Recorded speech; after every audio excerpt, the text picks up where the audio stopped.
One of the big topics of discussion in the crypto community is proof of work versus proof of stake. Now, obviously the Bitcoin community, they are ardent supporters and defenders of proof of work. They claim that it is necessary and it is the entire point of Bitcoin.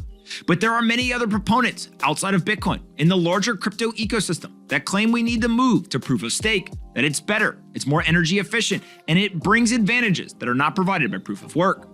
Jack Mallers, the founder and CEO of Strike, a Bitcoin company that I've invested in, was recently at the Bloomberg Crypto Conference, and he was asked about this exact debate.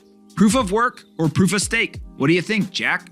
Here's Jack's great response. The fact that if a lot of people want to create Bitcoin, it becomes more difficult is why the thing works. Your relationship with Bitcoin is not a liability. Your relationship with Bitcoin is not a proxy to some foundation, some team, some corporate structure, some development decision.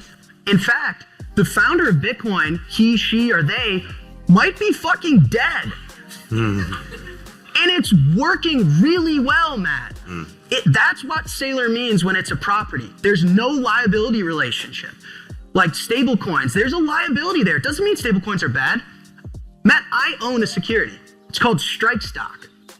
Securities aren't bad. Building liability relationships like Tesla stock's not bad, but there's a liability there with Elon and the company and their roadmap and their cash balance, right?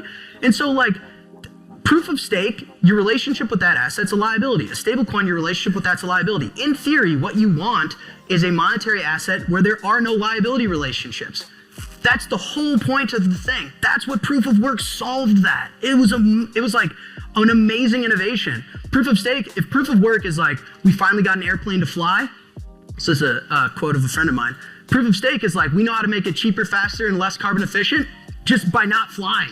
It's like, well, like that's not like a competitor. That's just a totally different product. So sorry, I got a little animated. Now, Jack absolutely nails it here, which is that a blockchain, the entire point is to drive security, that there is no liability.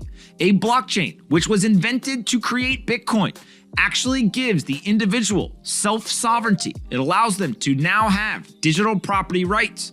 You do not need to rely on a trusted third party, any one individual, or any group of people. This is a brand new concept being brought to the digital world. There are hundreds of millions of people around the world that have adopted Bitcoin, specifically because they want that ability to participate in a peer-to-peer decentralized system, of which proof of work ensures will remain. Proof of stake, it sounds great. It's highly innovative. There are plenty of projects that are going to use it, but it is something different.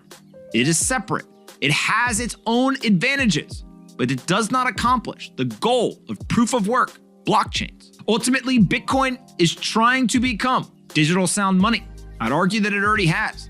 And if more and more people continue to use it, that programmatic monetary policy will protect their purchasing power. Proof of work is necessary, proof of work is an advantage, and proof of work will continue to be adopted globally.